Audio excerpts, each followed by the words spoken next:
but they're with us in spirit, right? Yeah. You make it sound like they're dead. No, they're not. No. They're just not here talking with us right now. Right. You know, like they're absent. They're in the ether in this room. Yes, it doesn't help. You're not helping. Okay. Well, I'm not helping, but.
Okay. We already know you're recording. What? He did say. Yeah. He did say that. I did kind of let you know already. So, yeah, that's already known. But welcome to take 2 of KCene because, definitely something went wonky. Technical difficulties. I might put a clip of the first attempt over there above their heads so that you guys can experience the reason we're re-recording. But welcome back to KCene. I'm Vader, solo hosting this episode, but we have Landlocked here. Welcome in, guys. Hi. Hey. Thanks for having us. This is fun.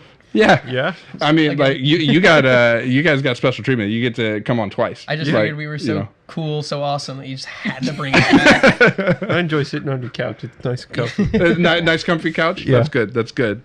So go ahead and introduce yourselves because, of course, I know we've already done introductions once, but that one didn't go live. So So hi, I'm Brian, or sometimes go by Bones. I play guitar, backup vocals, and scream. I'm Cade, or stage name Forrest. I play bass. I'm Juliana, stage name Juliana.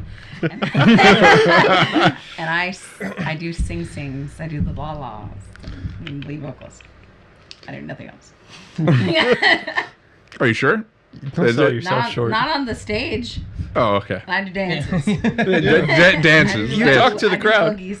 Yeah, I'm the theater girl. I like it. I'm the theater bitch. Well, in your guys's well, maybe not the latest concert, but the last concert I really remember like the cosplays and stuff that you guys were doing. You guys did a Powerpuff Girls. Is that right? Powerpuff Girls villains. We did do that. Yeah, we did do that. Yeah. Well, the theme of the concert was Powerpuff, and so I was like, guys, Cerebellum is headlining. We need to like play off that, and so we did the villains. And I was like, you guys already kind of look like the Ruddy Riff Boys. Should I be insulted or? No. Okay, cool. You're good. You're I good. don't know. I can't remember. When I was like 12 years old, I was like, wow, I'm in love. You know, as I was like 12 years old. So you're welcome. A little compliment. And then I was just like, I'm gonna dress up as the gayest thing on earth, him. So. That was me. Yeah. See, is that the only time you guys have cosplayed, or No. no? It's the only time I do. No, yeah. Pac-Man. Pac-Man. I'm did lame. Pac-Man. Oh yeah, I guess we did that The one Halloween time. Yeah, show. I'm the lame one. It's just like, don't put anything on my arms and fuck me up when I'm on guitar. Brian has sensory issues, and Brian doesn't like. It's not sensory issues. I just suck, and I don't want things to throw me off even more. You don't suck. I know what I'm about. It's fine. Yeah, you don't suck. You are a very good You're guitarist. So cool. Like, you want us back on? Yeah, we are cool because we're honest about how much I suck. Fuck up. Hey, so if you guys see these guys live, you need to go directly up to Bones and tell him how great he is. Yeah. All right? Yeah. Because Yeah, please, actually. Yeah. Now you know if nobody does that, I'll assume they're like, man, he really does suck, and they Damn. won't come to me at all. damn. No. Well, no, they're gonna come up and they're gonna tell you. They're going to. Otherwise, I'm gonna come find you. But yeah, honestly, you guys should cosplay more. I think it's fun. I think that's a fun little thing to do. Well, I've dressed up as Sailor Moon. Sailor Moon. I've dressed up as Rose Quartz from Steven Universe. I don't know. I do. You have fun with it. I have fun with Yeah. it. Yeah. So that, like you said, Yeah. you're the theater girl. Yeah, I'm the theater girl. Well, so talk about you guys' stage presence a little bit. Like I love that. First off, just talking about the band here because we only have 3 members here, right? Yeah. There are 2 members that aren't here, but they're with us in spirit, right? Yeah. Yeah. You make it sound like they're dead. No, they're not.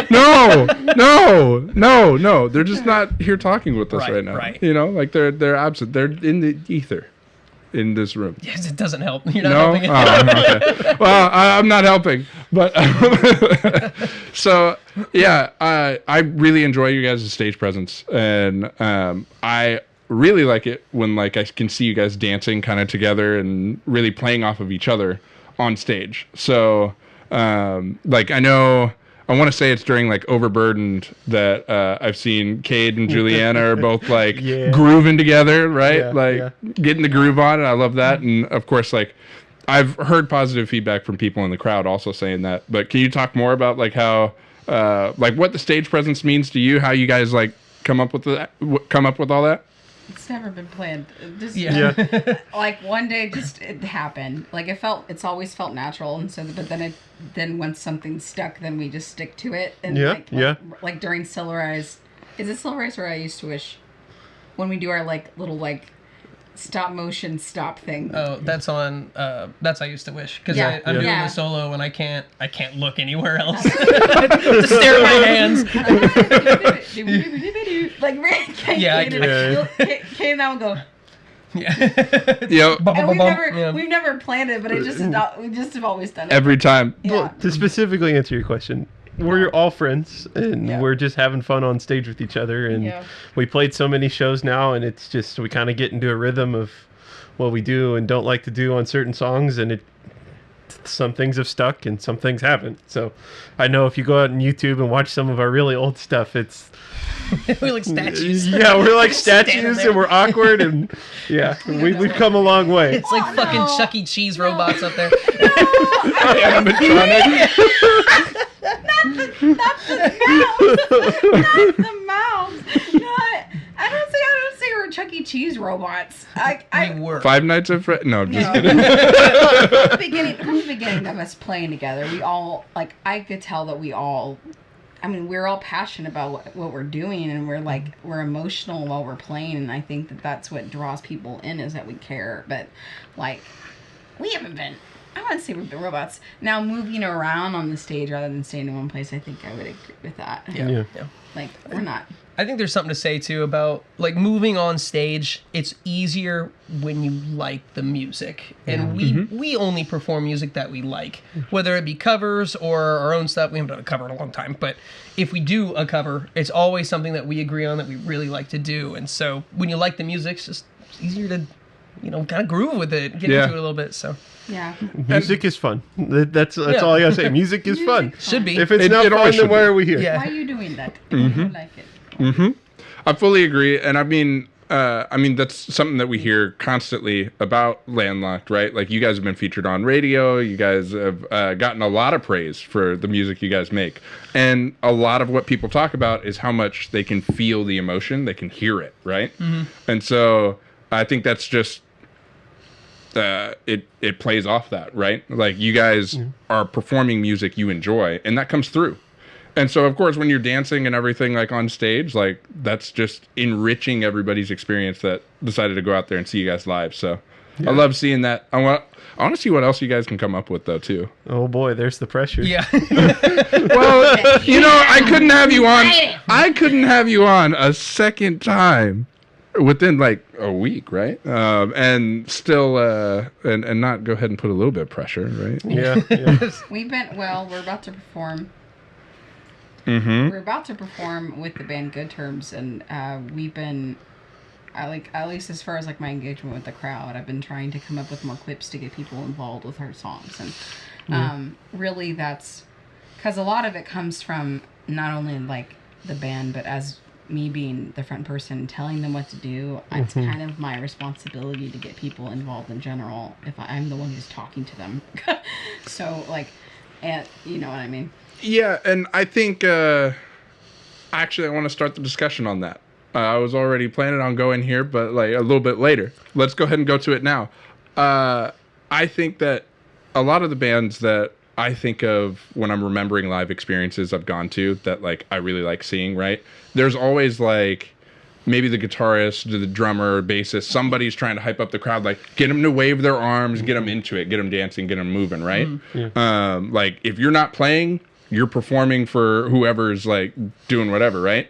And like for you guys, like I know Juliet, everybody gets like all excited for. Like you can see the entire crowd's like, oh yeah, I know what to do. When she puts her hands up, we're saying hey. Yeah. And so yeah. So everybody immediately gets excited. It's Pavlovian at this point. Exactly.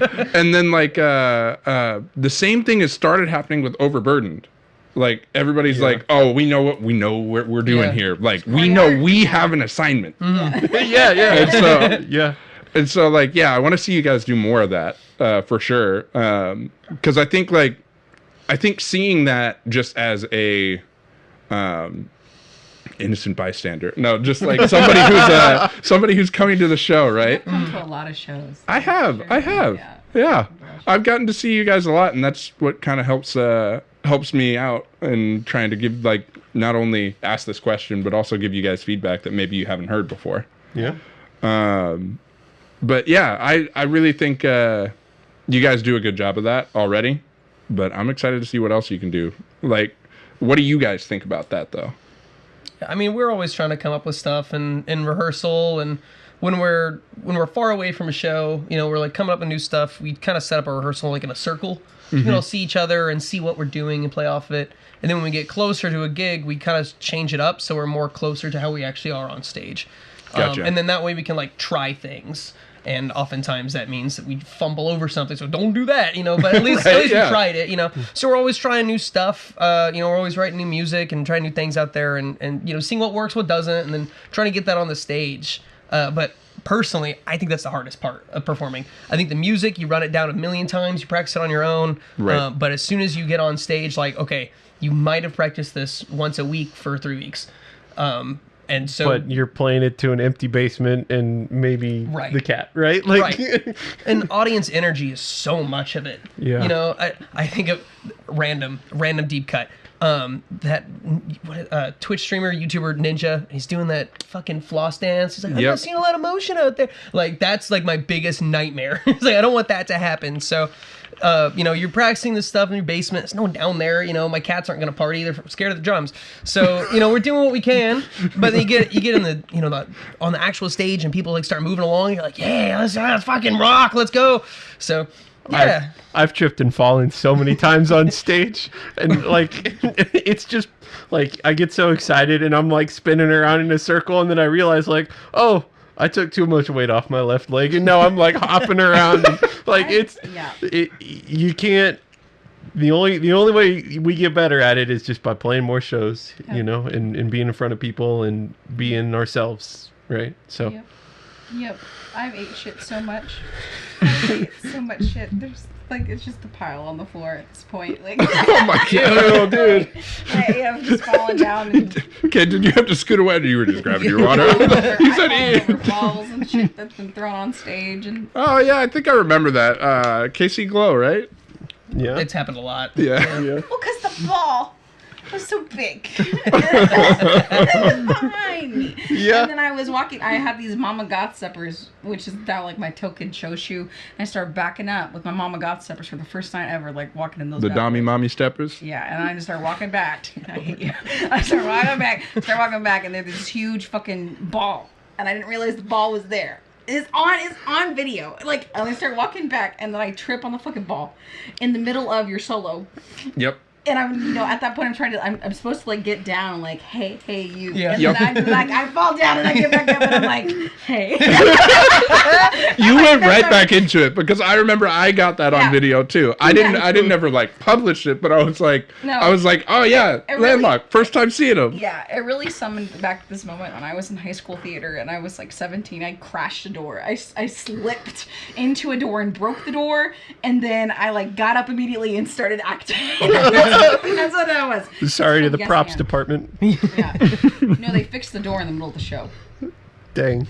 That's awesome. Like they got out there like little Keebler elves and just started like hammering away. Yeah, coming back up. I was Yeah. just like, and you just hear it like happening while the people are on the stage checking. Wow. It's like, yes, there's a contractor in the background. Worry not. That's Yes, amazing. and. Yeah. Yes, and. That's amazing. Yeah. What's up, Kansas City? If you love getting the real story straight from our local artists every other week on KCene, do me a solid and please hit that Patreon link at patreon.com/KCene. Turning this podcast into my full-time gig means leaning on your support more than ever. Every contribution, starting with just a few bucks a month, helps keep these interviews coming, pushes the scene forward, and unlocks the tiers we've got rolling now with some exclusive extras. We've got nothing but love for the 816 or 913 scene. Appreciate you all jamming with us. Well, yeah, like talk more about live shows. You guys put on a very good live performance. Is there like anything you guys are emulating from like live performances you guys have liked going to? Absolutely. I mean, ever since I've been in this band, every time that I go to a live show, it is education. Like, I will watch what people will do, and I will take things and, like, ask myself, why am I not doing that? How can I do that? Especially from, like, people on our level, but also people who are doing the thing that we want to do, right? Like, the first concert that really, like, kind of, like, summoned, like, this is what I want to fucking do with my life was when we saw Nothing But Thieves. Yeah, that was a great show. Yeah, I watched it with Cade and Morgan, and I like watching that show was watching them interact with each other and watching him sing, and like the whole Truman was just bumping. Yeah. It was packed from like shoulder to shoulder. Yep. That makes sense. Yeah, no, we were near the front. We made sure like we pushed through, and like it was that to me, I was just like, yeah, this is what we need to do. Yeah. And but there was a lot of things watching that show, and then every show since I've seen that, they were just like, okay, how are they interacting? Oh, they're having a break here so he can go get water. Like the mechanics of all of it, because you don't think about it from like a show perspective until you start doing it. Of just like, what are the logistics of like, okay, does he need a break now? And then they're having this little instrumental moment, and like, because it's a show. Yeah. And there's a lot of coordination. And if you're performing for an hour and a half, like, how do you make that run smoothly? Right. And the big thing for me is getting Kale and Morgan involved in the show, because they're stuck in their spots, playing their instruments. And this is not a criticism of any bands that are able to do this, but I just kind of hate it when bands put their drummer like up on a pedestal and then like nobody goes up there to interact with the drummer the whole show. Like, I'm like, what's the point? Yeah, I love that. So I try and make it a point to go to interact with them both, because they're part of the band too. It's not just the three of us up front, Well, and I guess to build on that, like, I feel like when I've seen you guys before, I know like Morgan and Kale do a pretty good job of still trying to be engaged in everything. Right. I always see like Kale's bumping their head and they're going. Morgan, every once in a while, like they're trying to make eye contact with somebody in the crowd, and like smiling, like just maybe like when not playing with a hand, like throwing a hand up or something, and it's like that is good enough, right? Like just try to draw somebody in, right? Yeah. So yeah, I think that they do a good job. Yeah. You know, like we said, we're always trying to add more stuff, find things to do, and the more comfortable we get with the music and the songs, you know, the more we perform them, the better we feel about it too. Like, not saying like the first time I write a song it's shit, but you know, it takes a moment for everything to kind of settle in, and that kind of like brings me to how we release music. Because a lot of bands, they'll write music, they'll record it and release it, and then they'll do performances. But we kind of do it backwards. We'll write it, we'll start performing it, seeing what works, what doesn't, tweak some things, you know, find something that feels really good. You know, we get the audience energy involved in it. It kind of shapes the song a little. And then we take that to the studio later on. So that brings up a good point. Like, if you do it that way, then the audience, like whoever comes to the shows and is supporting you, is kind of a part of the writing process. Would you agree with that? They absolutely are part of the writing process. Y'all hear that? Yeah. You need to get out there. Yeah. Come on, help support local. Yeah. Give us your opinion. Yeah. Tell us we suck. Tell us we don't suck. Works either way. Well, and it's because like they'll come up to us after, and they'll be like, that one song that you said that you guys wrote and that hasn't been released yet, like that is really, really good. Like, when is that going to get released? 5 deep breaths. Yeah. That's a perfect example there. Like, I've seen you guys get asked multiple times, like, when is that coming out? I need it. That's definitely one we feel good about. I don't know, that one kind of half wrote itself, which is usually how those like, you know, those ones are like, ooh, yes, songs, you know, that's how they come out. And how do we have that? I had like you had a chord structure. Yeah, I had a chord structure and I went, a wait little a riff. Because so, do you know how those lyrics were wrote? Nope. So I was like not doing good one day, like really suicidal. It was bad. And like I was contemplating getting up, hauling ass, moving everything out of my life and going to New York. And then I texted Cade and I was like, I'm really not doing good. I don't know. Oh no, you reached out to me, I think. Because I had been off for like 2 weeks, and Cade reached out to me, and I was just like, can I talk to you? And I took an edible. I was high as fuck. And I took an edible, and here I am. Then I call Cade, and I'm rambling, and I'm sitting at the piano in my apartment, and I start writing. And so that was the process of me like figuring out how I felt, and I wrote like chords to that, and the chords are the original chords for the song, or it was like a jazz song. Yeah. And then you started doing that, then like a four chord, same. What am I trying to say? Yeah, just the pop punk. Yeah, same like transitions of like chordal structure, and like, it worked. And then it just wrote itself. Yeah. We came up with the bridge that same day. Like the whole song wrote itself. I'm gonna say that the way there's that like breath in the middle of the song, you know what I'm talking about. That was Brian's idea, because we were like, we need something there. Yep. And then we were talking about a certain song that has a breath in it. That we really liked. Yeah. There's a song by a band called Savings. Not a totally original idea, but I love it. It sounded so cool, and I was like, this would fit the song perfectly. Let's try it. I was like, let's try it. Because originally we were like, no, let's just have like someone do like a little something there. And I was like, no, let's try it. That sounds like a cool ass idea. And we did it, and we're like, yes. That's the part that like I see like everybody in the crowd will be like, oh, there it is. Yeah. It feels so good. So yeah, for sure. Yeah. It was So shout out to Savings, by the way. Great band. Yeah. Yeah, definitely. I think about what you guys could do with that, even like as a make it different than live, or make it different than recording, right? Because like this is another discussion I want to have, but I feel like when we're doing live performances, we have to differentiate. Like, why would I do this over listening to somebody on Spotify, right? Yeah. And so I will say that I had listened to you guys on music on Spotify before seeing you guys,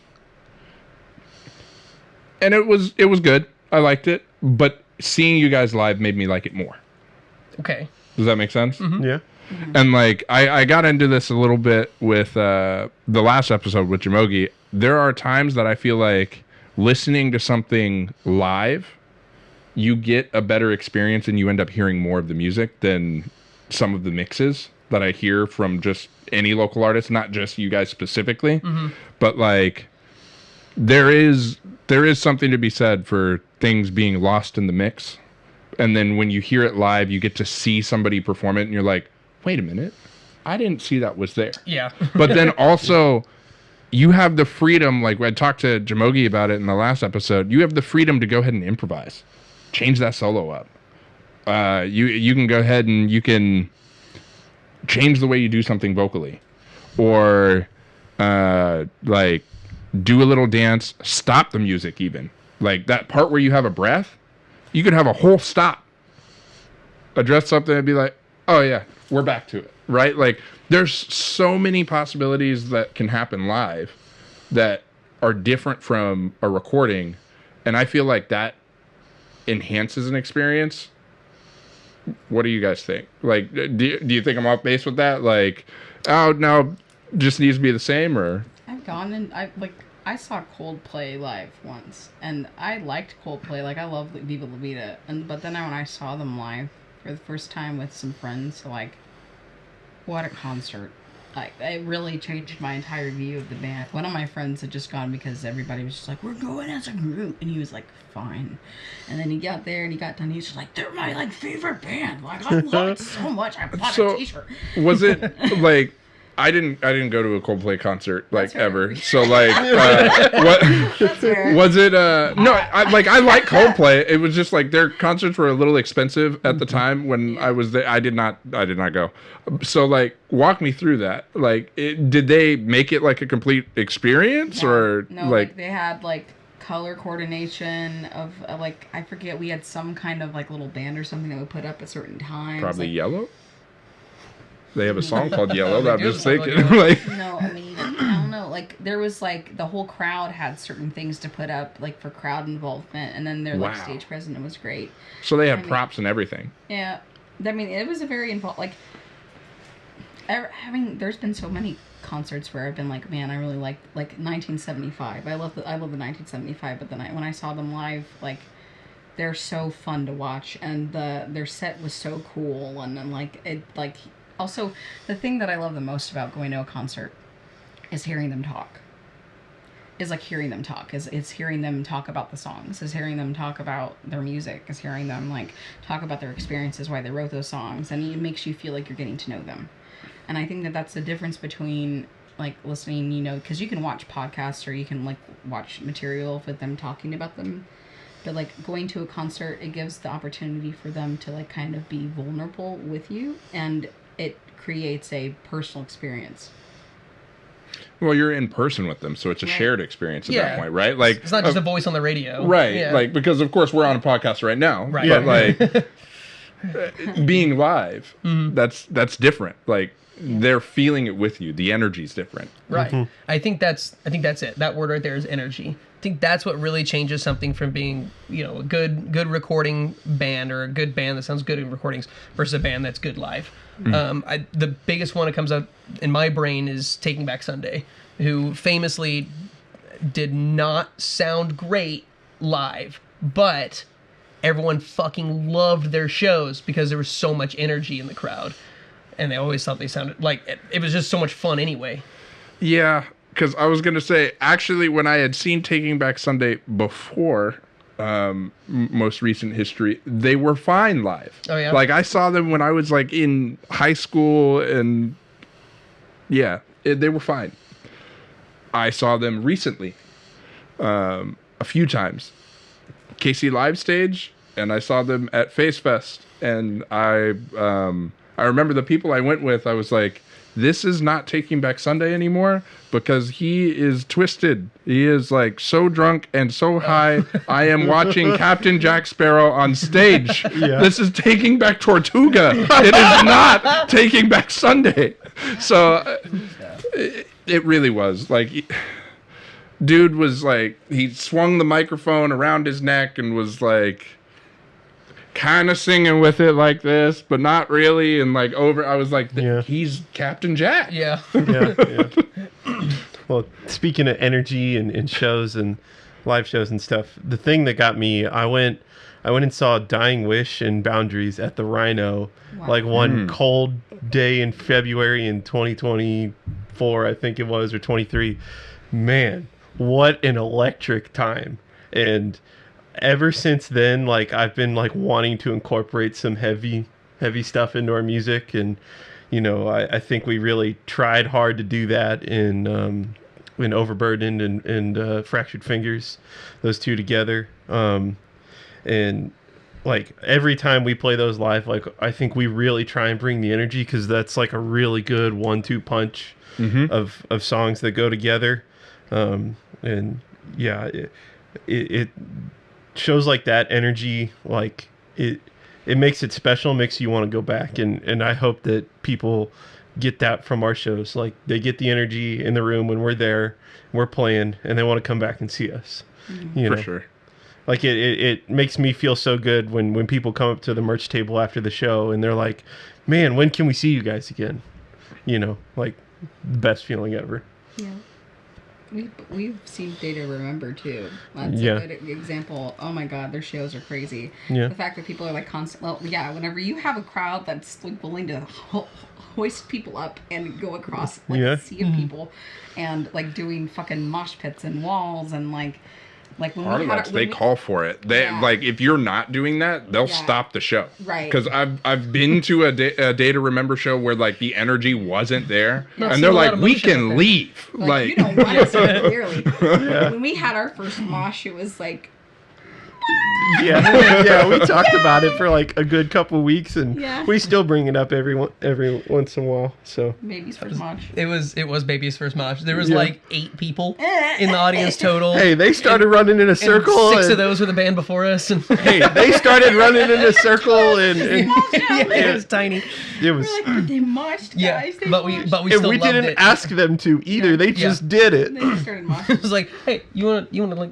Yeah, all right, and then they just started going. It was like, cool. See, that's something like I feel like you guys could call for that though, like especially Fractured Fingers, Overburdened, even like. Oh, maybe you should come to our show. Let's open up this fucking pit. Oh, I would love to hear you just do that, like just like right. Oh man, that would be great. Yeah, because like Overburdened. In you guys' EP goes right into Fractured Fingers. Yeah. So like it would be great to like right in that transition where it becomes Fractured Fingers. Yeah. Well, we do. Just scream out, open up that fucking pit. That might be fun. That might be something we think about doing. Yeah. I'm scared of yelling that out, and people are like, no. Yeah. No, there will be at least 3 people that are like, yeah, it's time. I'm waiting. Go shove people. I shove. I know at least 3 like diehard fans that would be like. Yeah, if they look me in the eyes and they're like, do it, I'll be like, okay, let's go. Let's go right now. They're gonna give you the Palpatine. Yeah. Do it. We got wireless packs. We'll fucking jump down there. Yeah. I'll jump down there. I want to speak for him. Hey, hold on. I want to see this happen. If you're seeing this, I'm definitely going to be clipping this and putting this on Insta. If you see this, go to the show on the 6th. Go to the show on the 6th, and let's make this happen. Yeah, well, that's a new venue, so I don't want to get everyone like all excited. We have not played the Warehouse yet, which is super exciting. You should get them excited. I hope that we can. If I get up on that stage and I'm like, yeah, I can do this. Yes. I can get down there safely. I'll fucking go for it, 100%. Yeah. I just get scared about promising something I can't deliver on.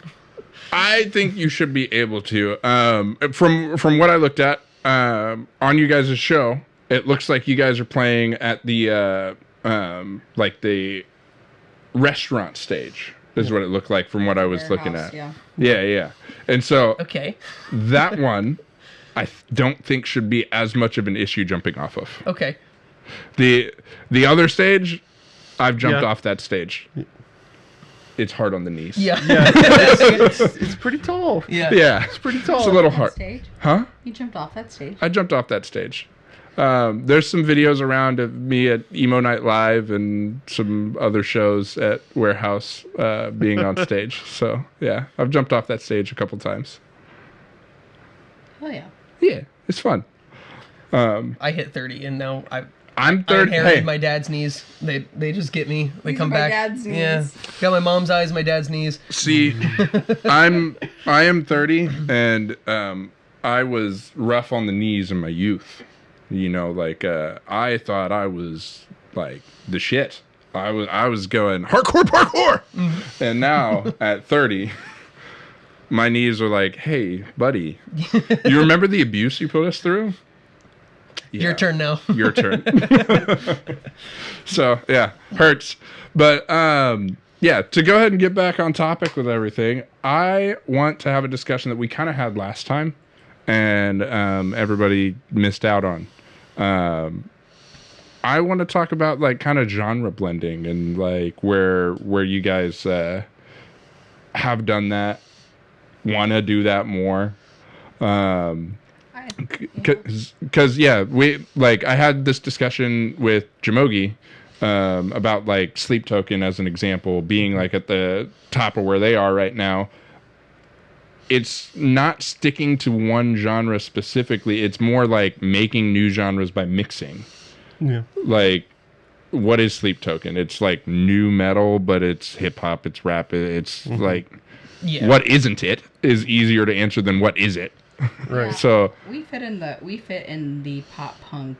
We are a pop punk band on a piece of paper, but like when we have traditional pop punk, like we have double kick. We have like the chord structure is very similar to a lot of pop punk songs. Juliet is Damn It by Blink-182 in D major. Little secret. Damn in D. It's Damn It in D. But like we all have different music backgrounds, and that comes with our writing, and so then it plays into a little bit of like it's a little different than like traditional pop punk. yeah. And like if we sounded exactly like all of the 2010 era pop punk bands, then we're in 2026, people aren't listening to that anymore. And so like them listening to Landlocked, I mean, it gives a sense of nostalgia for them because it's what they grew up listening to, but it's also different enough to, I think, to satiate the palate, and that like Still in evolution. right, because currently hard metal is coming out. We have screaming. We also have my vocals don't sound like traditional pop punk. Like No. I have like a jazz musical theater or opera background. Like whenever they asked me to be the singer, I was like, okay. Morgan plays everything, and Kale is a classically trained pianist, and yeah, Cade's traditionally a cello player, and he's been holding down the bass, and Brian's a saxophonist, he's been holding down the piano. So like we all come. Guitar. Yeah, I guitar, don't have me play piano. I mean, I was gonna say it sounded like you're doing everything. No, Right. not anymore. don't put that evil on me. No, don't say that. Brian will like, with our songwriting process, he can talk after I'm done, because I'm gonna. I know that you are. Brian will send us like when he has an idea. Brian's excited, and so like Brian will like record the entire song and his ideas for that song with every single instrument. Because Brian will find the ways to play the bass and the guitar and the drums and the piano, and Brian will send us over, and he'll even send me a vocal stem if he has lyrics and a melody already worked out, and like he will have the song already, and then he'll come in sometimes with an idea, and then we all figure it out, and it's never like the same as to what Brian did, but it's always like pay homage to the vision. Yeah,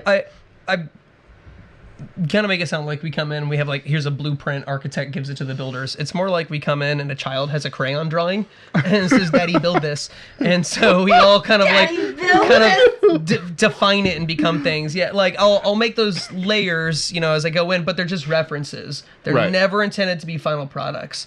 And it's funny that you say bass. I don't even own a bass. No, sometimes if I have a bass idea, I'll just play it on guitar and pitch shift it down. It sounds like shit.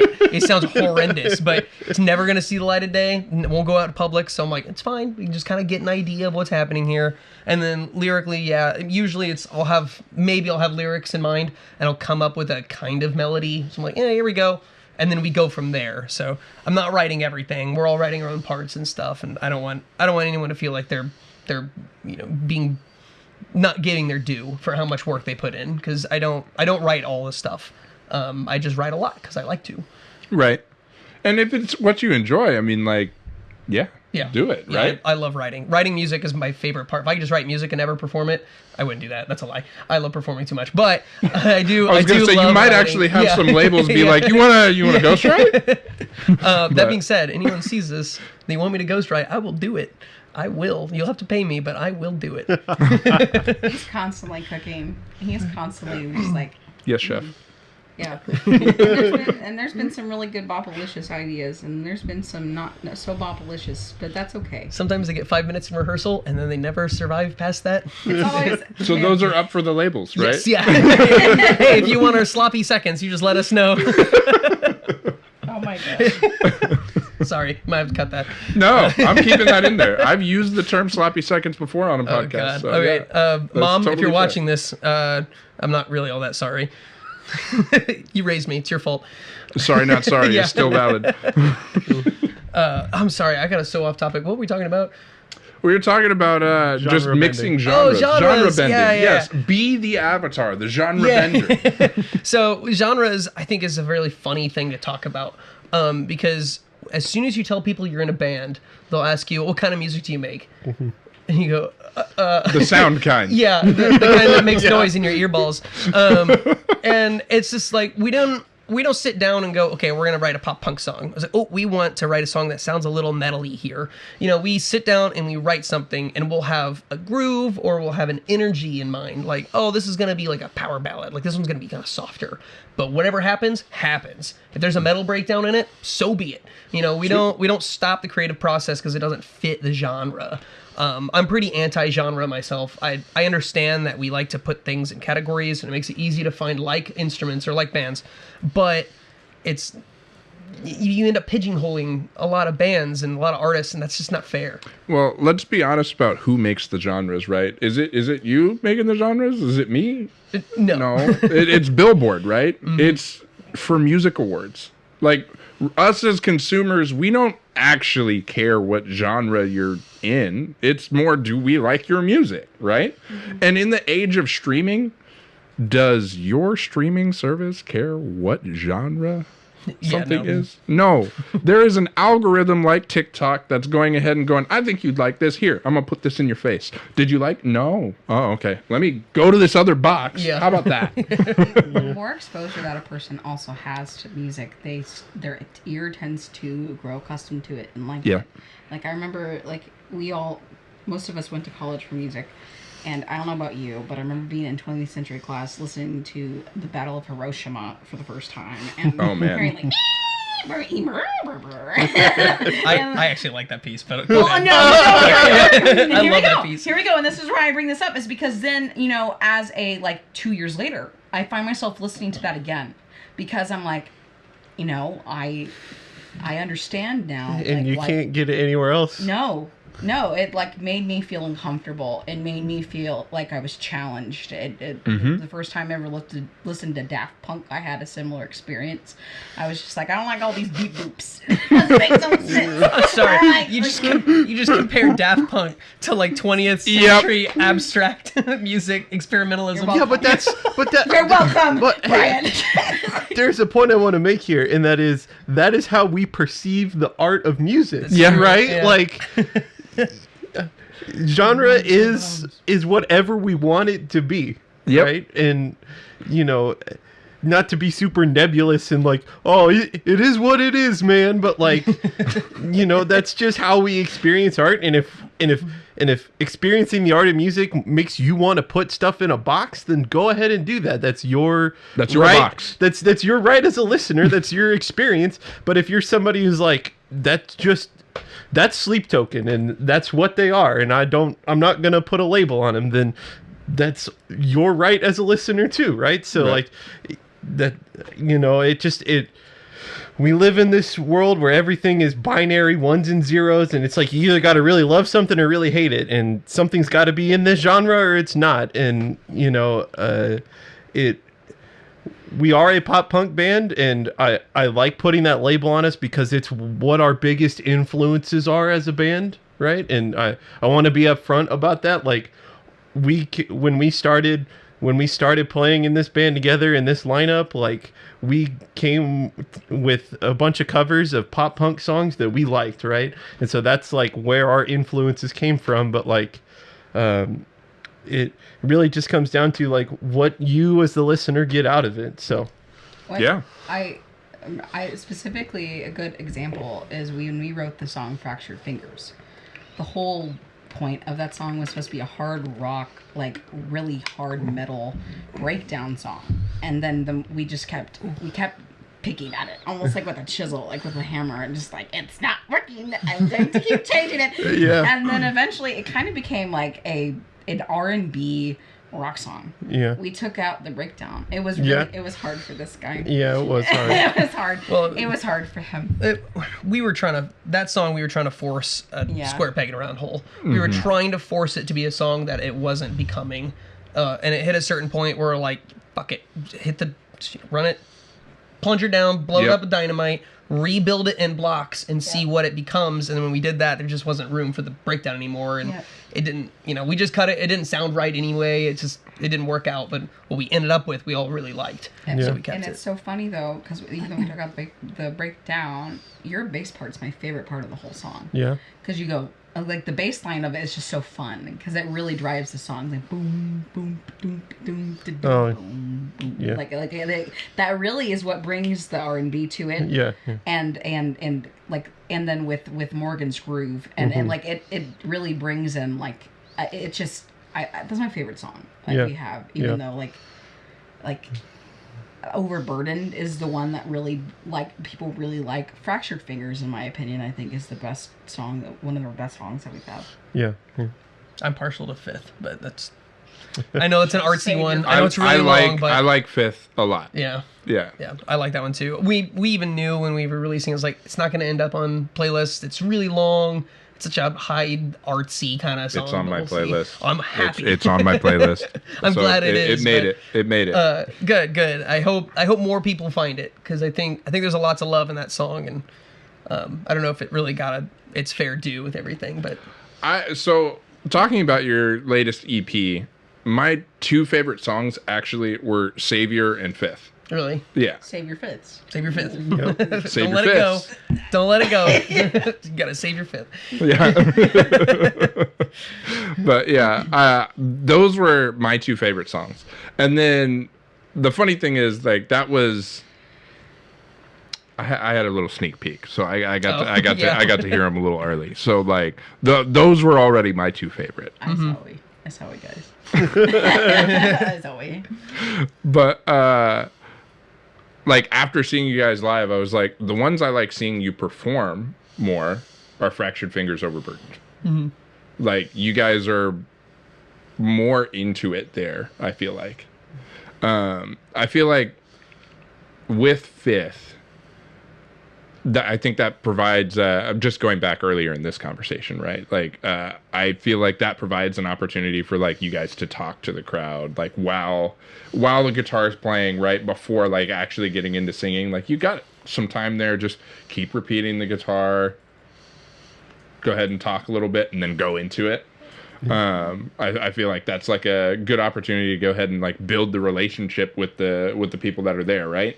Because that's really what we've been talking about, like, with the live experience, right? Is like what makes it memorable is being able to not only feel the energy but hear the story, right? Yeah. And yeah, they can watch it on a podcast, and I really want you guys to. So I love that you're here. But like, yeah, also to support these guys, you got to go see them live. Yeah. Fifth is my favorite one to perform live. Yeah. I like the lyrics for that song are very relatable.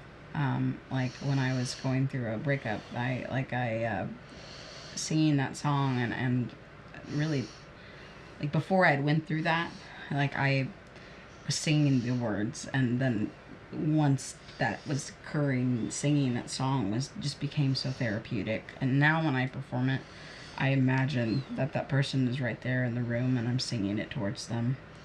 And it's very like we're talking about emotion and like how we care about our music, but it's more than that. It's more like we write about how we feel. We write about real things. We don't really write fluff songs. And when I say fluff, I mean like let's make everybody feel good. Like we're writing about like trauma. Yeah. You know, like as a millennial that grew up during like the heat of like the emo music movement, right? Yeah, that's what attracted a lot of millennials to pop punk, was like it felt real. Mm-hmm. It's not this like, oh, poppy, like Britney Spears, I'm going to go ahead and sing something to you that's happy even though I'm losing my mind. Yeah. Yep. So, yeah, I think like, I mean, My Chemical Romance, like singing I'm Not Okay, like things like that, it was real and it was raw, and that's why people sought it out. It's the same reason people seek out like anime versus cartoons, right? Yeah. Yeah. I mean, that's what got me in the genre to beginning with. I didn't listen to a lot of this kind of music until I was like senior year of high school into college. I don't know. I didn't really branch out a lot. We didn't have Spotify or anything like that at the time. So yeah, it was the radio. Yeah. And I or just Pandora. knew I didn't like what my sister listened to, which was I think 93.3. Yeah. I mean, they used to have like sorry. 82 on there. Yeah, sorry. You want to put us on there though? I'll love your music forever. Well, loving yourself. Yeah. But no, like, and it's just I don't know. I don't want to say there's no merit in that music, because there is still merit in pop music and stuff, but it's just, it didn't resonate with me. I didn't really like it, and so I just thought, I was like, I guess I don't like modern music. And I just kind of listened to the stuff from like the 60s, 70s, kind of, like classic rock, that kind of stuff. Yeah. And then I had a friend show me like modern stuff, like modern pop punk things that I never would have found on my own without his help. And I was like, oh my God, my eyes were open. Third Eye, all of a sudden open. Third Eye Blind was another artist that I found at that time. And yeah, it was just, that really like shaped my understanding of music and emotion and seeing like there's more than just whatever the fuck they're singing about on the radio. Which, let's talk about that a little bit. Like the radio, like going back to the genre conversation, the other reason genres existed was so that radio knew what to play. Mm-hmm. We're pop radio. We're rock radio or whatever. Like, what was it? 101 The Fox or whatever was like nothing but rock. Yeah. I don't know a single person who listens to one specific genre anymore. I think it's impossible because of the algorithms, right? Yeah. You were talking about that earlier, and it's because of streaming. I mean, all of this music is readily available. We are not subjugated to listening to what's on the radio anymore. Well, it's the same thing with like TV and everything else. Like, think about it. Like, how many times, like when we were kids, are you gonna watch Disney Channel? Cartoon Network or Nickelodeon? Cartoon Network or Nickelodeon. Now, nobody cares about channels. It's like, did you watch that one show? Where can I find that? Yeah. And you gotta watch the whole thing in 3 days. Right. Yeah. Like, my interesting experience, my kids didn't know what toys were out. They're like, can we walk the aisles in the store to see what toys are out? And I was like, because there's no commercials? Because there's no commercials. Isn't that mind-blowing? Oh, that's wild. Yeah, those Disney Channel commercials and right. Oh my God, yeah. Moon shoes? Oh, of course. Yeah. I had a neighbor who had moon shoes. They broke immediately. Moon sand, like all that stuff. That the kids wouldn't even know who Billy Mays is. Like, see, like this is all stuff that they miss out on because of just streaming in general, TV, music. radio has ads. Like, I hate ads. So, like, having You don't end up services, listening to you it. don't, yeah, streaming services, I don't have ads. So that's why people, I think, turned, well, besides the fact it's on demand, but, like, that's why people turn to it, is because if you pay for the subscription, you just have consistent listening the entire time. Yeah. The on-demand is what got me. Yeah. Yeah, I would have never listened to the music that I play now unless I had streaming services. No. You know, because it's hard to go out there and justify paying $15 for an album you don't know if you're gonna like or not. Mm-hmm. You know, and I'm all for artists getting paid and buying physical media and preserving. I don't know why you would feel that way. Huh? But like at the same time, like I want anybody to be able to listen to our music whenever the hell they want. I don't care if it's for free.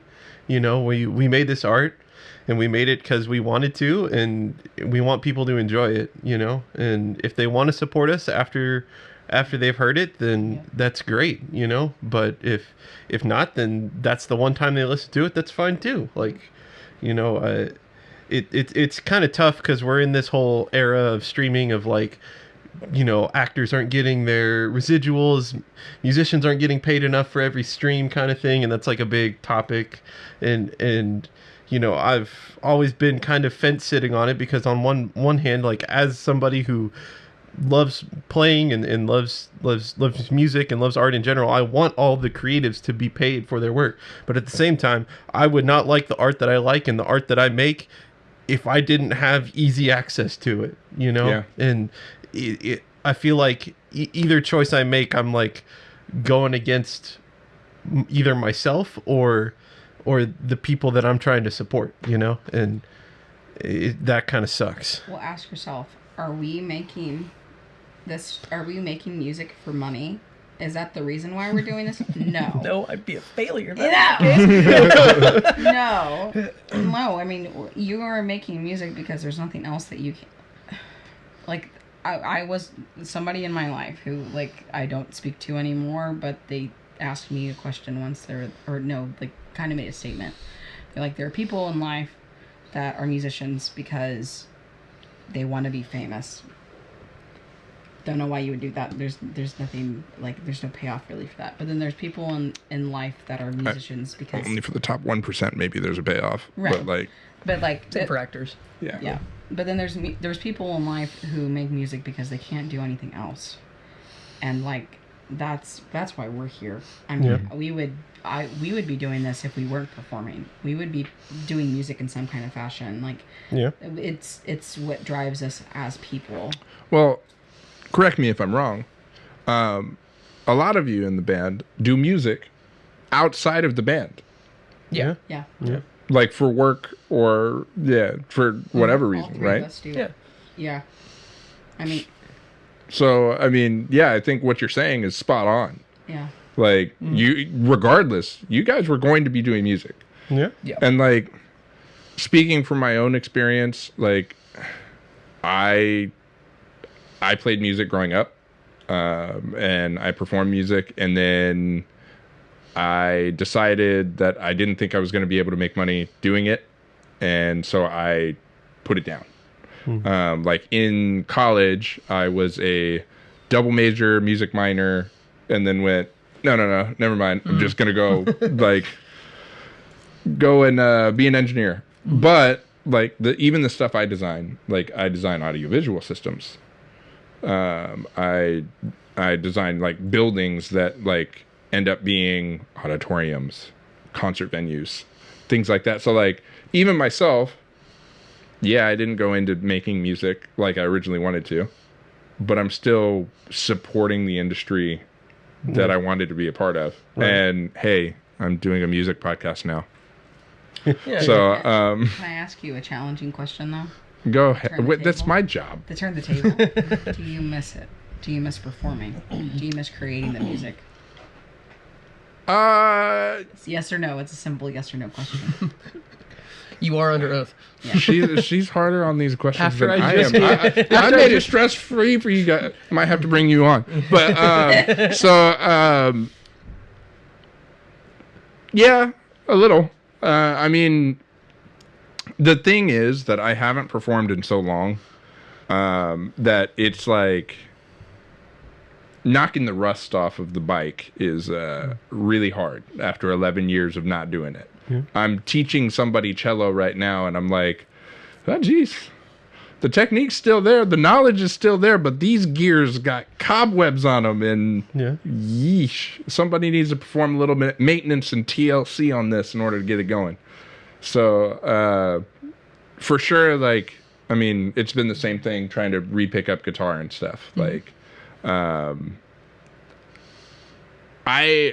don't need to do it, and so it's like, hey, I can be fulfilled elsewhere. But yeah, I miss it. Yeah. That's why I chose to do music. I talked to somebody else who, when they were getting their degree, they were like who did music. They're like, you know, I don't have the most lavish things in life.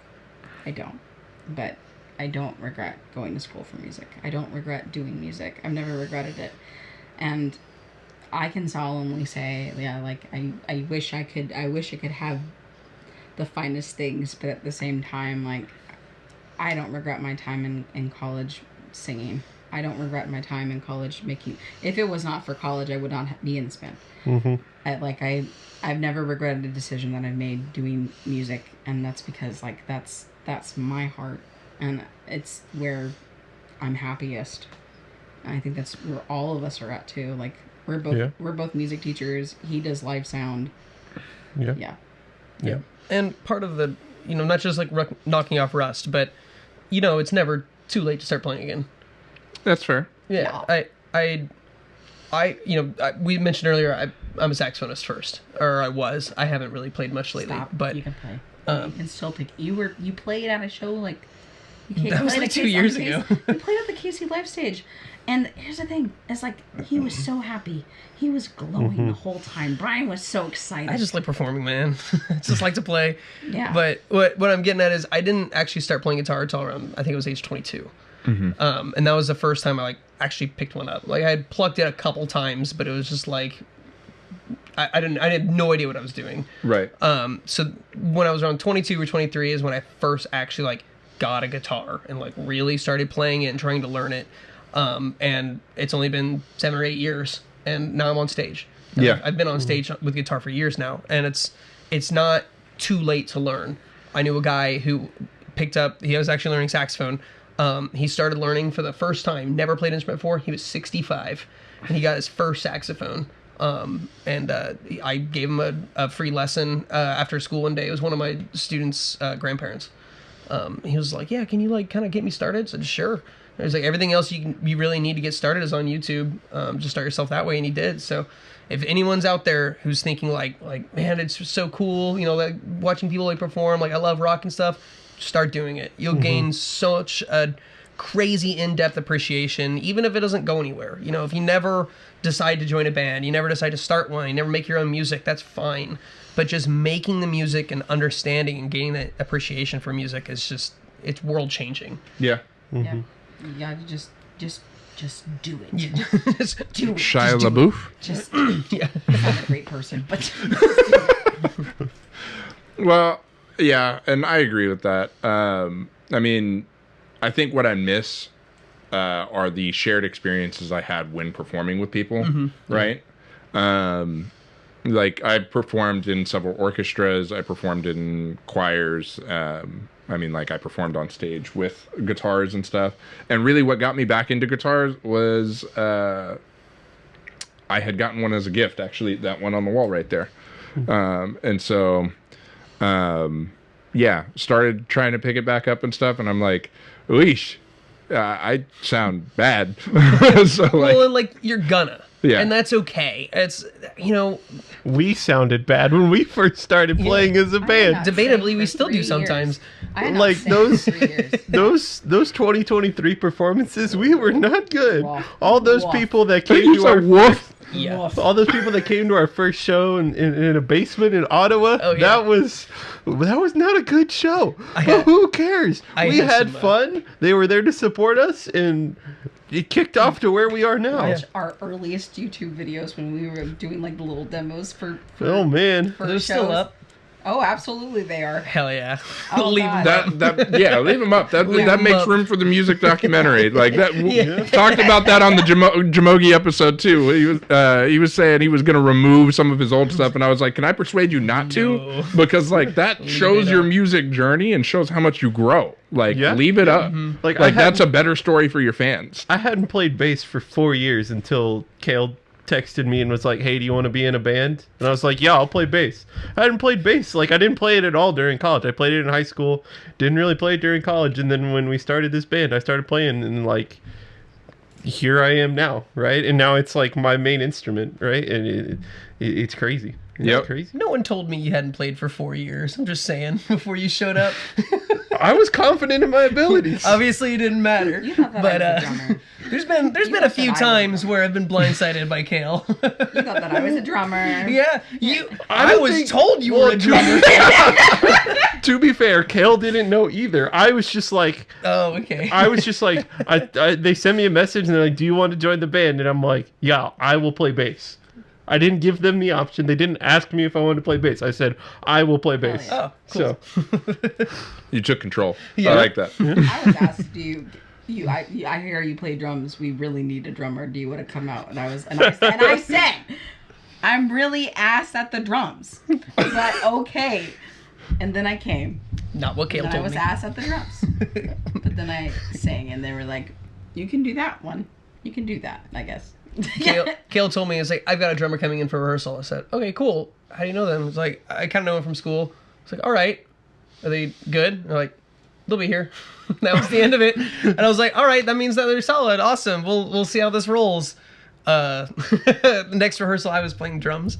The rehearsal after that, neither one of us was playing drums. Nope. So, No, yeah, we we got kind of scrambled it up a little bit.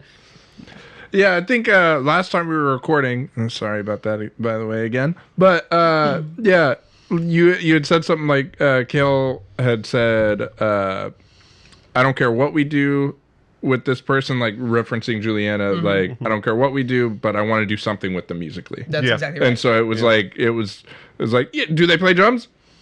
It doesn't matter. I want to do something with them, so they're coming to play drums. Yeah. yeah. Yeah. And that's true. It was like Kale just said, like, I like this person's artistry and like the energy that they have, and I think that we need to have them involved in some way, in something. If that means they're standing up there playing a fucking tambourine, then so be it. And I was triangle. Like, all right. Yeah, I was like, you're pretty passionate about this one, this person, so let's bring him in. We'll just see what's what. And I'm so sorry. yeah. Now they're stuck. Now they're stuck. They can't leave. Yeah. Sorry, you got stuck.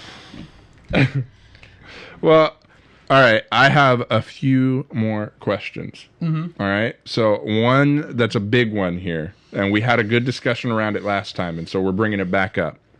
AI in arts, AI in music. I know I'm going to get you talking here in a second, Brian. So, do we want to do the same thing as last time? Let the other two go first. Yeah, you guys want to go first again?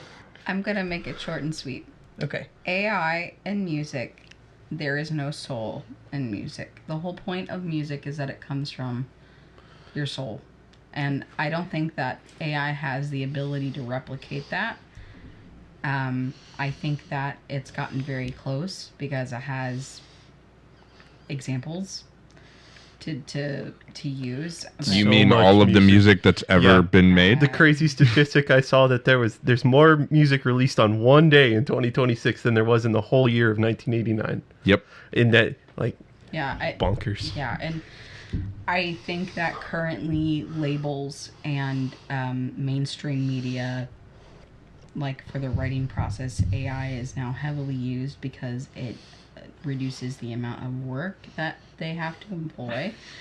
And they know what the consumer enjoys. Like a lot of popular mainstream music, it has an algorithm. Essentially, It has a formula.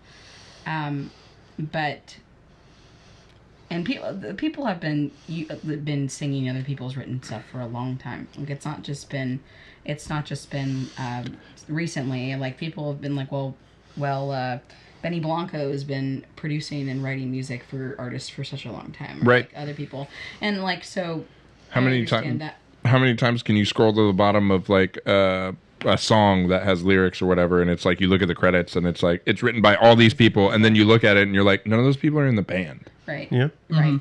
Right. And so, like, AI writing music is, I don't know. Like, I think that performers should perform music. I think that musicians should perform the music. I think that AI creating the instruments to have that music played, and like, because people are playing those instruments.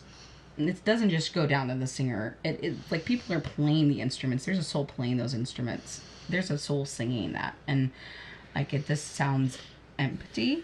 And that I don't think that AI has a place in music, because music is not from a computer. Music comes from your soul. T-Pain might use auto-tune, but T-Pain is still T-Pain. Right, and I think it's interesting you bring that up, because that's where I was actually going to go. You had a good little hint from last time, but AI I see as a tool, just like auto-tune was a tool. Auto-tune technically is was our first introduction to AI in music, right? Like, oh hey, you don't have to go do pitch corrector on each thing. Yeah. It's just gonna go through. It's going to automate that. Mm-hmm. Yeah. AI automating tasks that we would normally do in mixing or whatever, I think that's fine. I think, like, obviously I don't want it to completely remove somebody's job. Like, that's the big thing that, like, hurts me, is like, hey, there are people that have sharpened their craft. This is what they're good at doing. This is what they wanted to do. They went to school for this. Mm-hmm. Don't erase their job with a program. But also, if it can enhance what they're doing and they can further sharpen their craft using it, then I'm okay with that. As somebody who does live sound, like, I want to get your take.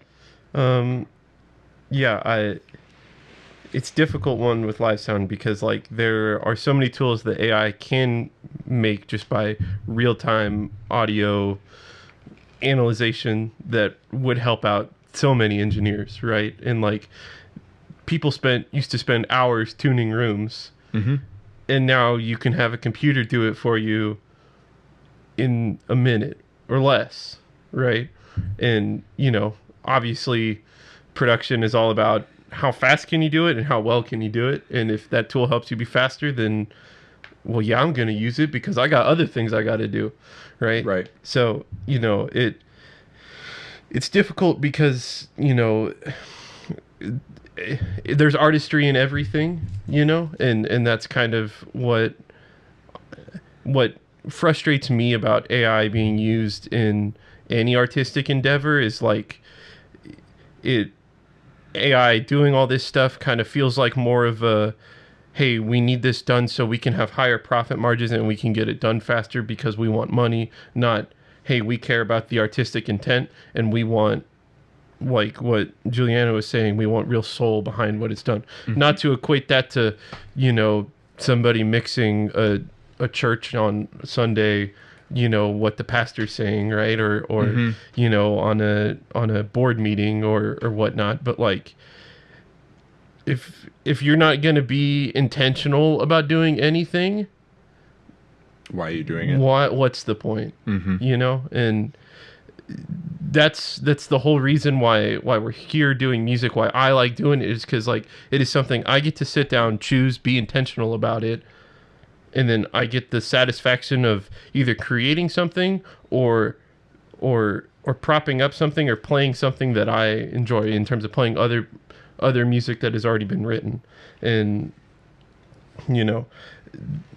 it's really frustrating to me to see people be like, well, yeah, I don't care that it was made by AI. It still sounds good. And I'm like, I guess I can't explain it to you then, right? Like, if you can't see why not having a human perform music and why music is intentional, or why writing a book is intentional, or why making a movie, or even the 7-second clip you see on Instagram or TikTok of somebody making a skit or making a funny or whatever, mm-hmm. then I can't change your worldview for you. right? Everything is intentional for a reason, right? And so if intentional music sucks, that's being made by a person and it sucks, so be it. That's part of art, right? And yeah, the one thing that gives me solace is like, at least right now, AI is not going to replace 100 people in a sweaty room, watching a band play a live show, right? And back to our whole conversation about live shows earlier, I hope that AI doesn't replace that, and that to me is like the ultimate expression of music is, hey, I'm paying money to go stand in a room or sit in a room and see somebody play it for me live, and that is my focus, right? So I don't want to be too scary, but Jamogi and I talked about the fact that, like, if you look back in the 2010s, coming up close to 2020, there were those hologram music tours. Yes.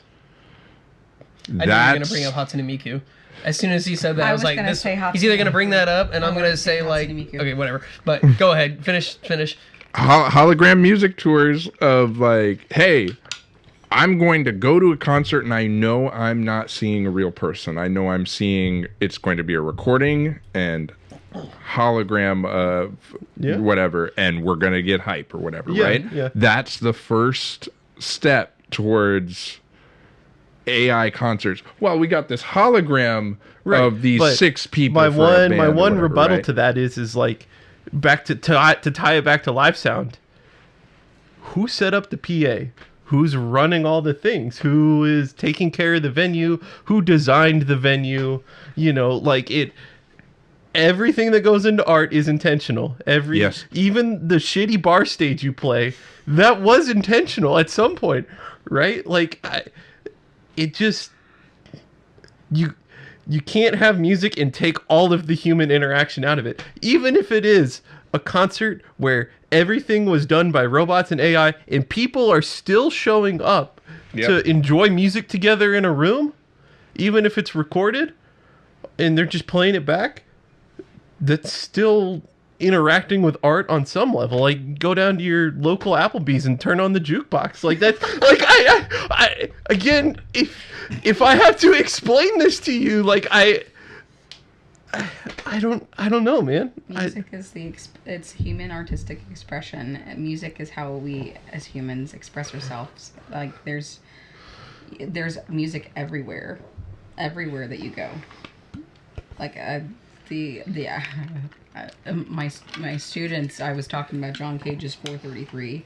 That piece is 4 minutes and 33 seconds of a dude sitting at a piano, and an entire concert is just silent. All these people are sitting there awkwardly, and it gives back the understanding of, like, everything. Sound itself is music.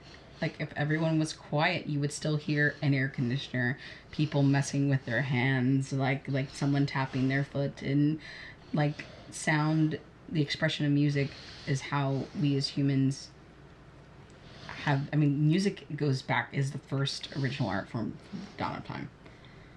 Like, it's always going to be around. Yeah. 433 is the performance is the audience. Yeah. So it kind of ties in exactly what Cade said. It's the human interaction.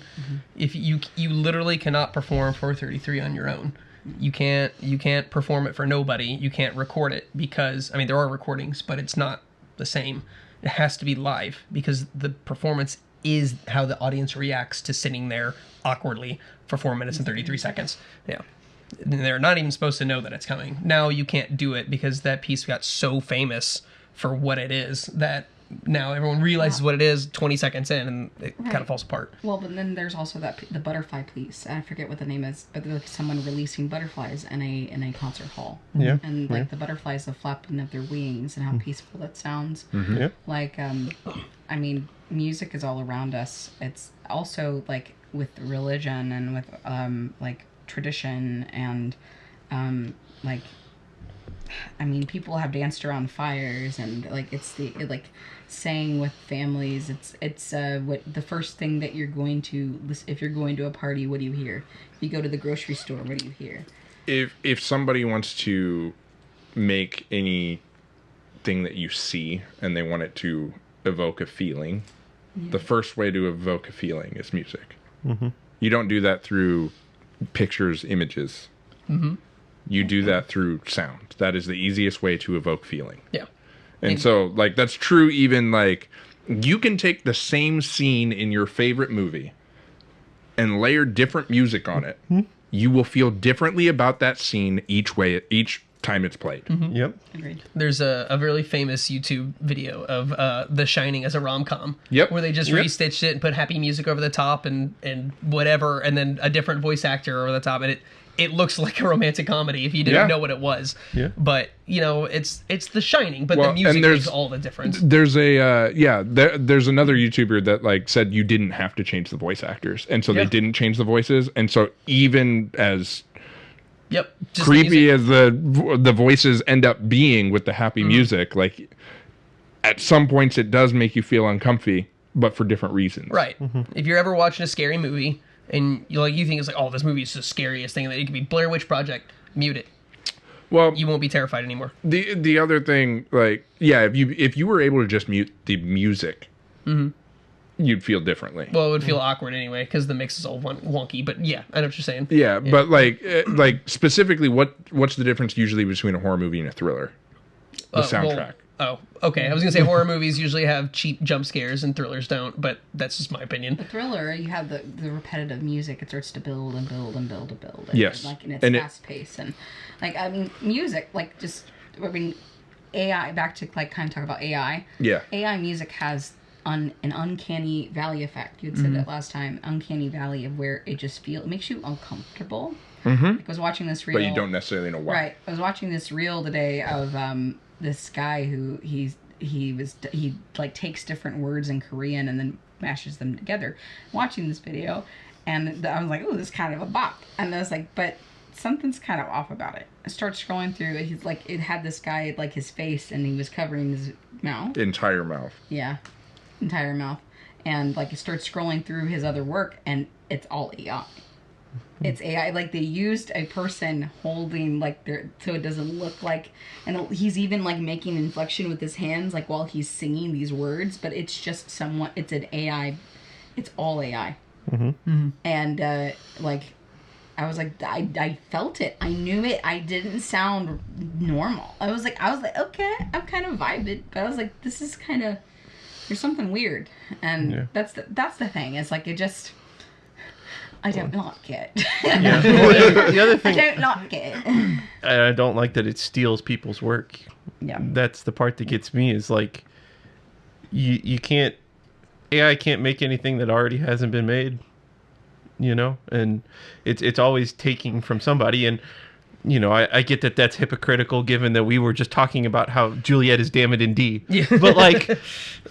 Beethoven did it. Well, so I was gonna go ahead and actually go there. Playing devil's advocate, the thing about us as humans, we are iterative, innovative creatures. Yeah.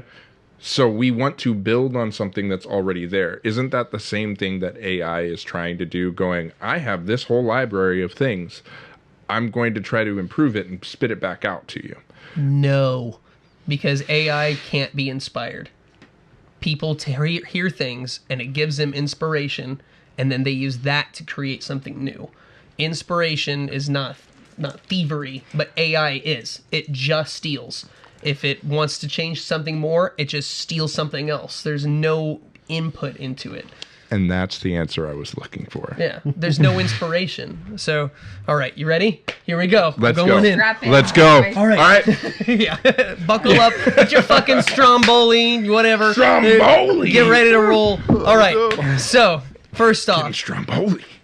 All art, in my 30 years of wisdom, in my opinion, all art, no matter what, is emotion.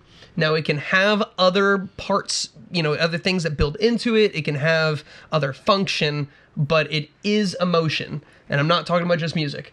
That's drawings, a little sketch in the back of your notebook, the stupid shit my students carve in their desks that drive me nuts. It could be architecture, literary arts, doesn't matter. It has emotion in it somewhere, unless you say there's no emotion, in which case that kind of is an emotion in its own way. And AI, by definition, cannot have emotions. It's emotionless, and so it can't create art. And because that, it's defined, it's definitively not music. It can create beeps and boops that make you move, but it's not music because it's not art, and it can't be art because there's no emotion. So that's that knocked out of the way. So already, all AI art is crap. It is the little robots in Chuck E. Cheese in the front that you make fun of all the time. That's Hatsune Miku, baby. Not really. Hatsune Miku has a lot of human input into it still. Yeah. Like there's a lot of performance that goes into that. That would be what is it? K-pop Demon Hunters. You know, like there's a lot of human that go into that. Yeah. That was a bad. No, you're good. I understood where you were going. Yeah. I'm still on the train, but I didn't hop. AI has a part of civilization though in society, and that's something that I think a lot of people are. They're what Kate was saying, binary thinking, black and white. It's either like, I'm for it or I'm against it, and therefore I have to be for it all the time and everything, or against it 100%. But just like almost everything in life, there's nuance. Right. And it's a big shade of gray. AI is a tool, and we need to see it as a tool, just like autotune or anything else. But as soon as AI is used improperly is when I take issue with it. I agree. When it's used to replace the human input. And I know it will, but you know, if you're highlighting the same word in a document a million times, that's not really human artistry anymore. Right. You know, we can say that there's artistry in everything, but at what degree is it acceptable to just say it's okay, this is gone? Like Da Vinci rinsing out his brushes, would that have changed the Mona Lisa? Probably not if someone else did it for him. Somebody else might have done it for him. I actually don't know. I wasn't alive back then. Me neither. We can't verify that. Yeah. But, you know, when tools are misused, the guy who invented TNT, he won a Nobel Peace Prize for it. And when he discovered that, he went to, I think, Verdun after World War I, and he saw what his creation did. He renounced science, threw away his Nobel Peace Prize, and he wished he never invented it. But you know, you can't put that genie back in that bottle. It exists now, and we as a society need to determine what is okay and not okay to use it in. So using AI, the TNT, as it was, as a tool to help us kind of fix things is okay. But when these fucking tech bros come up and they start being like, oh, I can make this fucking music now that doesn't use any humans, which means I get all the royalties, which the music industry's been doing since day fucking one. Yep. They've always tried to screw over artists for their royalties. Now all of a sudden you're cutting out people that are actually making art just for money. It's just for money.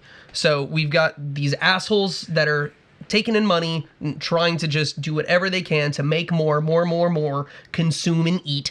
And then the rest of us are getting shit on, and there's not really much we can do. But I find the irony is that the more that they replace people and things outside of just art, the less money people are going to have to spend on their dumb shit. And in which case, they're going to spend billions to end up making nothing in the long run. Yep. That's our economy, baby. Yeah, it's fucking stupid. Well, and the thing I want to add, AI can't be held accountable because AI can't make decisions. Right? Like there's... Right. I'm going to sue Grok because it said I had a big forehead. Well, like Grok's a good example. Like, that piece of shit is dropping all kinds of racist, dumb fucking shit on Twitter all the time. And how do we stop it? Well, easy. You need to have regulations. But as soon as you say that word... the fucking government starts losing their goddamn mind. No, it's not the government losing their mind. Let's be honest about who's losing their mind. It's everybody who is afraid of being regulated themselves. I mean, it's the same. I'm going to go ahead and go there. It's the same as like, hey, we could regulate guns, right? But, ooh, that hurts. That sounds bad, right? NRA, whatever else. They don't want to be regulated, and then they lobby our government. Most of the politicians that are actually making the decisions for us, they don't work for us. Yeah. I think that's an open secret. Yeah. As soon as you look at They lobby work for groups the and they work for PACs. the people, the Pays super my PACs. bills? Yeah. It's Yeah. like, who pays my Who bills? paid for my campaign for me to get here? Who pays my bills? So, gives you like, money? at that point, like, it's not that the average consumer doesn't want it to be regulated. I think all of us want it to be regulated, especially with AI, because it's scary. Like, people, and it doesn't matter what industry you work in. Like, it really doesn't. AI could replace your job at some point. Mm-hmm. So, the need for regulation is there. Mm-hmm. And I think that most of us outside of the top 1% understand that and want that. But then, like, I think that's where the pressure is on us to the rest, the 99%. The pressure is on us to, like you said, use it properly. Don't feed it further to replace people, right? Because then it will, right? And I love what you said about it being a gray area. This is not yes or no. This is not red or blue. This is not anything like that. It is a tool. And if it's used as a tool, if it is regulated, right? Like, again, to take it back to guns even, like, a gun's a tool. It can be used properly or it can be used improperly. Right. So, yeah, I think it is something that needs to be regulated, and talking about the right way to use it is something that needs to happen. And like you pointed out, too many people that we end up talking to, right? Like, just day to day. And the reason I'm bringing this up on the podcast and like asking multiple artists this question is because it is something we as a society need to talk about more, right? Yeah. Because too often that's AI, I hate it. Like, anything AI, like, tear that person down, cancel them. Right. How did they use AI? If they used AI to do everything, I agree. All right, let's do that. But, like, if they're using it as a tool and they still actually performed it, like it was them that did it, then we're tearing somebody down improperly, right? Yeah. As far as the creation of the song, the writing of the song, like, say you're a solo vocalist and you have an entire backing track that was made by AI instruments, and the lyrics were written by AI, and the melody was written by AI, but you're singing that. I have mixed feelings about that. Because, like, artistic expression of writing lyrics that comes from human experience, and when you're... But, so this is something I brought up with Jamogi, and sorry to cut you off, but just, I'm going to use a popular example. Drake, with all of his ghostwriters, right? He's not writing his own verses. He's not writing his own music. If he's not writing any of that and just performing it, and yes, people are eating it up. They have been for years. He's won Grammys off stuff that other people have written. He didn't write. But those are people. These are people that have souls, right? Okay, here's a great example. Wish, the movie by Disney. There's like a secret, I'm sorry to bring this up. There was like a secret, like, untold, like, was it written by AI? Was this like a secret, like, did Disney secretly use this as a test to see if people actually come to the movie? And the plot doesn't make sense. The music is kind of bad, but people performed it. But, like, the movie sucked. It was a really bad movie.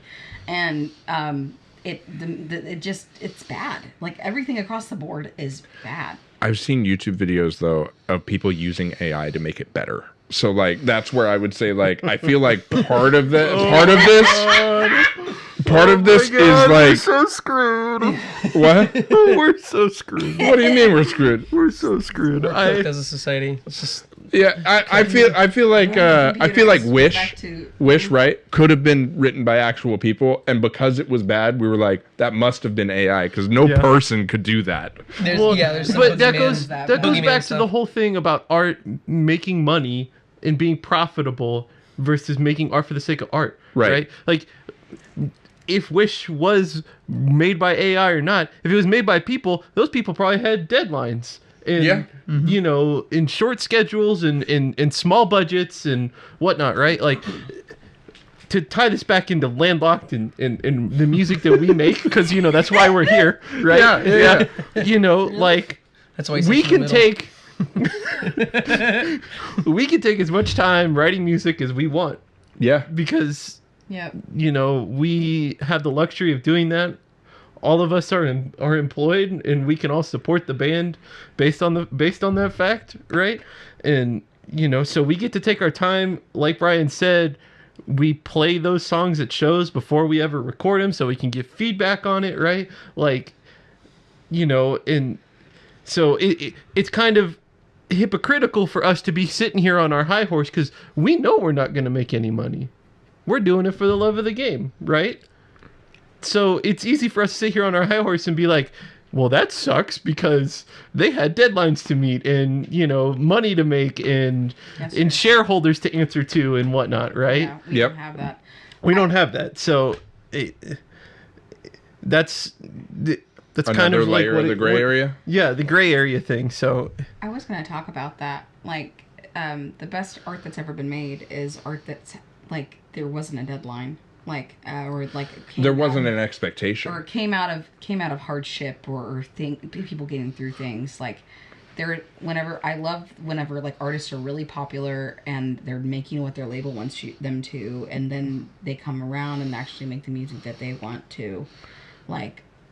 It's always so different. And to see like modern artists on like a 2-year cadence, right? Like they got to have something out every 2 years, right? Yeah. Like, and you can tell like if a band's been around for 14 years and they've made 7 studio albums, release one every 2 years, right? And you can tell like, hey man, that 4th one wasn't so great, and it's like, that could be for a million reasons, but I think a lot of it comes down to like, if you're making art because you have no other choice, because that's what's sustaining you, right? That's how you make your money. That's how you keep your lights on. That's how you put food on your table. I don't want to be in that position. Like, I want to make art because I want to make it, not because I have to. Yeah. Earlier we said that, I said that I really like writing. Yeah. Like, I just love doing it. Writing is my favorite part of like being an artist in general. But I have a lot of friends, one in particular I know, but I'm not going to say his name, that he decided that wasn't really for him. And part of that was because he's like, well, I can't make money off that. And he wanted to make his entire living based off his guitar playing. And I don't think there's anything wrong with that. I think that's actually really admirable and really like scary. I don't know if I'd have the balls to go for that, but I don't. Yeah. That's why I did live sound. Yeah. Because I knew I could put food on the table by doing it. But he basically has to do covers all the time.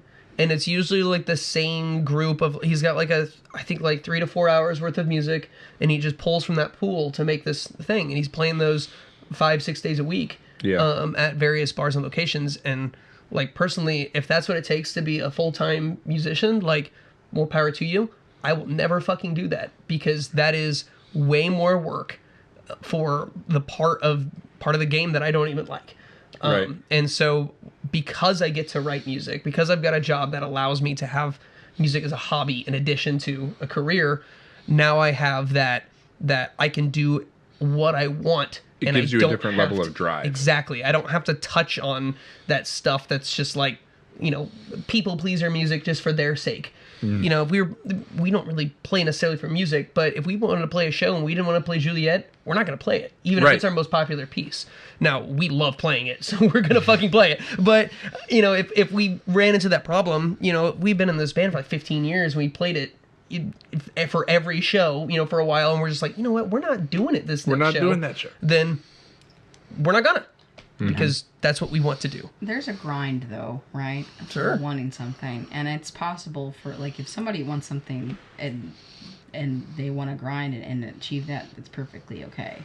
And like, we all know a lot of musicians out there who music is their full-time job, and that is so admirable. And but it's very hard. And there's a lot of sacrifice. There's couch hopping. There is living with mom and dad. And when you don't have that fallback support, when you don't have that financial assistance in any way, when you are surviving on your own, like we found a way to make music our careers, but these are I call these survival jobs, right? What we do as a band is what we love to do. We'd love for that to become a career. We're going to put every like spare moment into what we're doing, as that's the goal, is what we want. But we could not do what we love and what we want without the jobs. And that's where I think there's a lot of disconnect with musicians sometimes, who are, because we all went to school for music. If we didn't think that music was a possible full-time career, then we would not be doing what we're doing. But there is you have to, when you grow up, you have to be realistic, and you're like, okay, I have to fund my dream. Yep. And we're funding our dream. We're not going to give up funding the dream. But just like how a football player is going to go to college to play football, they also have to get their degree at the same time. Yeah. Because when they break their ankle and then when something goes wrong, you can't do that anymore. Well, you're going to be able to pay the bills. It's not even just that. A football player, that career lasts until you're what, like 38, maybe, if you're lucky. If you're lucky. And so, You're very lucky. yeah. Yeah. So unless you only plan on living until you're 40, what are you doing for the rest of that time? Are you just re-entering the workforce and you're going to be at McDonald's, or are you going and do coaching football, or what are you going to do with your life, right? So a lot of football players, like, I mean, Patrick Mahomes and Travis Kelce, like here in Kansas City, they bought a steakhouse. They're using their money to make money, right? Yeah. Because obviously after those guys are done, they don't want to keep working. Right. Right. Which is like to the music business of it all, right? Like, you know, guitar players, you know, they have signature models and like, you know, go, or I'm endorsed by sponsorships. I'm endorsed by this string company, or I use these pedals or whatever, right? Like, you know, and that's the hustle of it all. That's the music business of it all. But like, but they're practicing too. They're practicing. They're grinding at their craft. They're working. Like, Yeah. They're like constantly, the best performers and the best musicians out there, they are constantly practicing all the time. Yep. I once saw this band called High Fade, and I got to talk to them afterwards. They're like a jazz funk band. And they're like, well, we really were trying to get this rehearsal in tonight. And they rehearsed the previous day. Like while they're on tour, they find a way to practice every single day. Like they're constantly rehearsing. And like, that is what you need to do. And like, to be able to get that good is you're constantly trying to perfect the wheel over and over and over again. yeah. And I definitely know that's what you guys like constantly do. Like, because I've gotten to see you guys rehearse all the time, every week. And that's great. Yep. And We wish we could rehearse more. I think with lives though, that's difficult.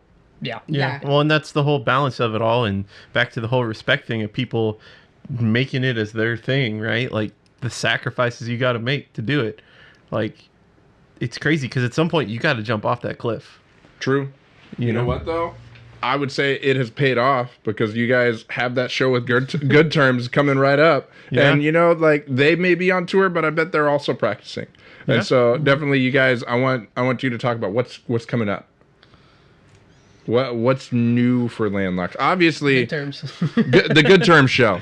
But what's next? Like I know last time that we were talking on the unpublished episode, you guys had like talked about maybe like new music, all that stuff. Go ahead and loop us back in on that before we wrap up for the day. Sure. Well, we're always working on new stuff. I love writing, so I'm just gonna keep doing it. It's, you know, I'm a teacher, so I get summers off, so I just start throwing them so much shit over the summers. I need that on a shirt. I love writing. I'm gonna keep doing it. You can't fucking stop me.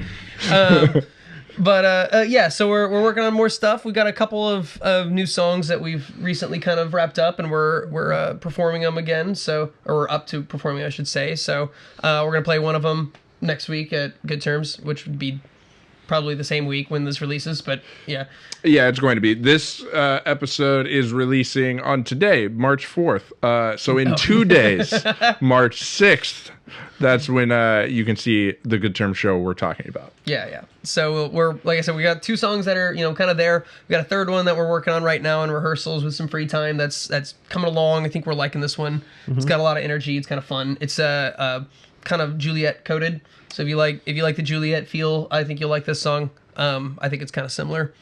And then after that we kind of talking about maybe doing some recording over the summer. Nothing set in stone, just kind of discussing. And should we talk about the Patreon thing? Okay. So new development, just announced. New announcement. We're working on acoustic versions of our own songs for Patreon subscribers. Ooh. Yeah. I like that. Not to piggyback off that, but hey, guys, if you like the podcast and like all of the interviews and stuff we're doing here, we too have a Patreon. Yeah, I'm really excited about the acoustic project personally. It's so different. It's so different because Landlocked has been really labeled as a pop punk rock band, but to get to hear them in a different, softer light, it really reminds me of Panic at the Disco's like Pretty Odd album. Yeah. It's like it's kind of a genre shift. It's still hard, but it allows you to hear more of the art behind the song too. More the expression. Yeah. It's also just different. It's different for our easier listening. Like my mom will probably hear that and be like, "I like this. Yeah. I like this. I don't really like the big screaming and stuff, but I do like the pretty twinkles. It does sound good. I like that."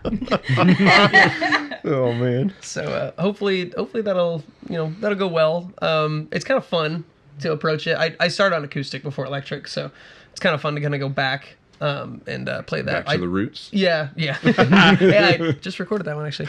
Actually, I just got my acoustic back. I know I've told you guys. I don't know if I ever told you.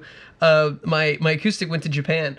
So I have an Ibanez, and the strap button. What was broken? So the strap button is combined with the jack for the electronics. Yeah. And so this last when we were recording through the halothane, I was recording a little acoustic for Stormcrow.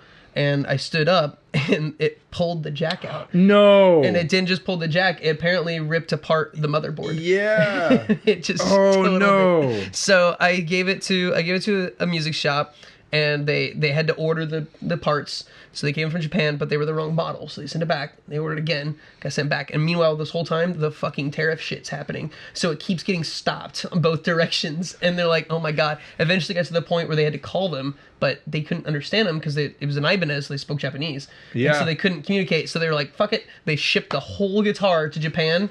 They rebuilt all the electronics and then sent it all the way back to them. So... yeah, I just got it back about a month ago. The thing plays like a dream now. Yeah, it's funny you reference Ibanez because those are the only guitars I use. Really? Basically, are Ibanez. I love Ibanez. Ibanez is, especially for the money, like it is a. I kind of hate saying it this way, but it's a lower cost guitar for like really, really good quality. Yeah. And so, my favorite guitars are all Ibanez. Yeah, same. Like even the ones I have on my wish list that I still want to buy. Mm-hmm. Ibanez. Yeah, I love Ibanez. Sponsor us, Ibanez. Us too. Please do. I currently have 2 Ibanez. I used to have 2 others. I've gone through 4, 5 technically.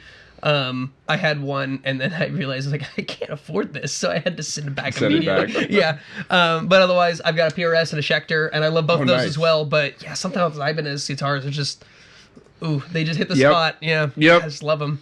Yeah, talking about signature models, I mean, obviously the one I have up there, that's a Tim Henson signature, and so it's like, he made money off that. He made money off me. Yeah. Like, it was a gift. I didn't necessarily buy it myself, but still, like, those things are important. But yeah, definitely, guys, go see Landlocked at the Good Terms show, and then, hey, where can we follow you? On everything. We are on everything. Everything that ever exists. We are on Instagram, Facebook, TikTok, Twitter. No, the artist formerly known as Twitter. You mean artist. X? The X. B Sky. Blue Sky. Did I name all of them? YouTube. What's the handle? It's different. A little bit for everything. But you can find us at landlocked, at LVNDLOCKED _ KC, or at LVNDLOCKED _ band on everything. Okay. Yeah. So it's those two variations. If the first one doesn't work, try the second one. Yeah. Or at LVNDLOCKED. That's it. Okay, so the plot thickens. There's a third option. Yeah. Try them all. Let us know which one works in the comments below. And email us at LV. At gmail.com. At gmail.com. I love it. I love it. Well, it's been a pleasure having you guys on twice. Yeah. Yeah. Even though you guys only get to see one. Once it's just for us. Yeah. Yeah. Sometimes you gotta throw one for your homies. Yeah, exactly. Exactly. But The homies. did you say pour one out for the homies? Yeah. Like As soon as I get home, I'll pour one out Except for for Harambe. the last take. Yeah. Yeah. Gone too soon. Yeah. I thought we were talking about how like I said like Kale and Morgan, and you were saying like they're not dead. Yeah. Like, but yeah, it's been a pleasure, guys. Definitely like, follow, subscribe, all the socials for KCene if you like the content we're putting out. And this is a wrap for this one. See you next time. What's up, Kansas City? If you love getting the real story straight from our local artists every other week on KCene, do me a solid and please hit that Patreon link at patreon.com/KCene. Turning this podcast into my full-time gig means leaning on your support more than ever. Every contribution, starting with just a few bucks a month, helps keep these interviews coming, pushes the scene forward, and unlocks the tiers we've got rolling now with some exclusive extras. We've got nothing but love for the 816 or 913 scene. Appreciate you all jamming with us.